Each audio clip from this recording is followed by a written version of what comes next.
Money, power, and legacy. When these three collide, you get stories that redefine success. In today's video, we're counting down the richest Indian women in the world, the trailblazers who've built empires, steered billion-dollar companies, and shattered every glass ceiling in their way.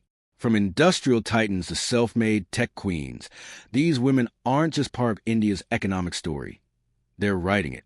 So grab your seat, hit that like button, and get ready to meet the women whose fortunes prove that ambition, strategy, and resilience can build dynasties that stand the test of time. Savitri Jindal stands at the top of the list as India's richest woman, with a fortune exceeding $35 billion.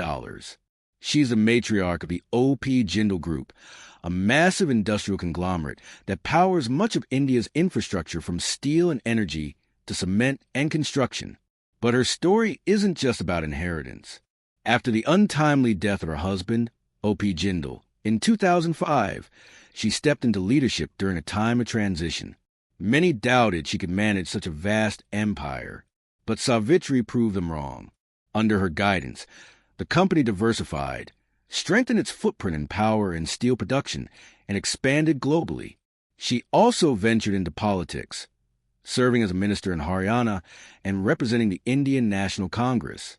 What makes her story powerful is how she's balanced the dual worlds of business and governance, all while remaining grounded in her values.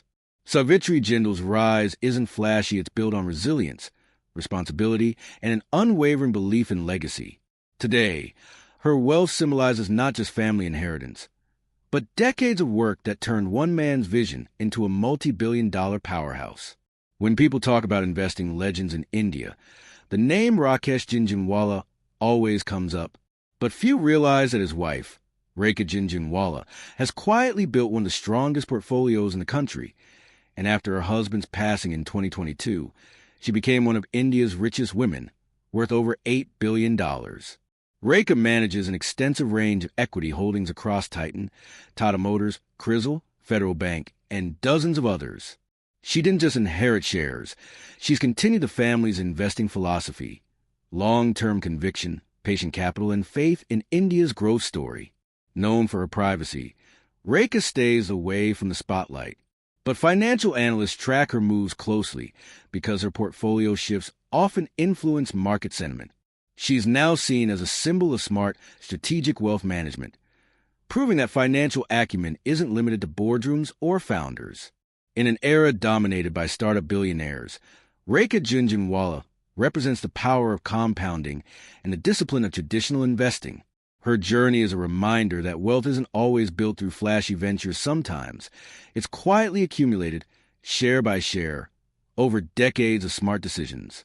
Renuka Jagdiani, the chairwoman and CEO of the Landmark Group, is one of India's most globally influential businesswomen. Her empire stretches across the Middle East, Africa, and India, managing brands like Lifestyle, Splash, Max Fashion, and home center household names in retail and lifestyle sectors.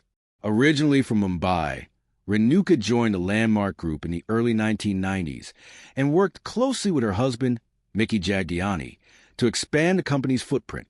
After his passing in 2023, she took full charge, continuing to push the business toward innovation, e-commerce, and sustainable retailing. Her leadership is often described as strategic yet empathetic. She focuses on empowering employees, maintaining a customer-first approach, and keeping the business adaptable in changing markets.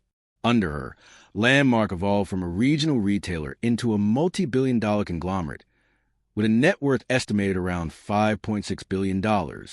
What sets Renuka apart is her ability to blend Indian business ethics with a global retail mindset. She doesn't just run a company. She shapes consumer experiences across continents. In a field historically dominated by men, Renuka Jagdiani stands as proof that vision and consistency can transform retail into an empire. Vinod Rai Gupta is often described as the quiet force behind one of India's most trusted electrical brands, Havels. After the death of her husband, Kiran Rai Gupta, in 2014, she inherited a substantial stake in the company. Today, her family collectively controls around 40% of Havels, and her personal net worth is over $4.7 billion. But Vinod's influence isn't just financial. She's played a steady, guiding role in the company's culture and direction. Under her leadership, Havells expanded its product line to include everything from LED lighting and fans to smart home appliances. The company also made bold moves in branding, transforming an industrial brand into a consumer favorite. Havells' acquisition of Lloyd Electricals further diversified its presence in the electronics and appliances sector, strengthening its hold on the Indian market. Beyond business, Vinod Rai Gupta has been deeply involved in philanthropy, particularly in education. She supports numerous schools and learning initiatives through the QRG Foundation, reflecting her belief that progress comes from empowering the next generation. Vinod's story is about grace and growth taking a family enterprise and helping it thrive with stability, innovation, and purpose. Smita Krishna Godrej belongs to one of India's most respected industrial families, the Godrej Group, a century-old conglomerate with interests in consumer goods, real estate, appliances, and chemicals. Her personal net worth is estimated around $3.5 billion, largely tied to her family's private holdings. Smita owns about one-fifth of the Godrej family stake, making her one of the key power figures behind the scenes. Yet she's rarely seen in the public eye. She maintains a remarkably low profile, letting her work and her investments speak for themselves. The Godrej Group, founded in 1897, has evolved into a modern business powerhouse with sustainability at its core, and Smita has played an important part in that evolution. Her contributions have focused on corporate governance and legacy preservation, ensuring that the family's values, ethics, environmental responsibility, and innovation remain intact. One interesting fact: she reportedly bought a historic property in Mumbai, the house where Dr. Homi Bhabha, India's nuclear scientist, once lived for over 370 Indian rupees crore. That purchase symbolized her respect for India's intellectual and cultural heritage. Smita Krishna Godrej represents quiet wealth, timeless business values, and the enduring power of legacy done right. Kiran Mazumdar-Shaw is India's original self-made woman billionaire. Founder and chairperson of Biocon, one of Asia's leading biotech and pharmaceutical companies. Starting in 1978 with just a small garage and limited funds, she transformed Biocon into a global player in affordable healthcare and biosciences. Her net worth, around $3.4 billion, reflects decades of innovation and leadership.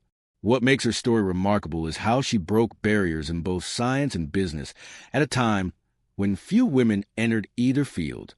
Today, Kiran Mazumdar-Shaw stands as a symbol of perseverance, vision, and India's growing strength in biotechnology. If you enjoyed this video, don't forget to hit the like button, subscribe to the channel, and comment your thought. Thanks for watching, and I'll see you in the next video.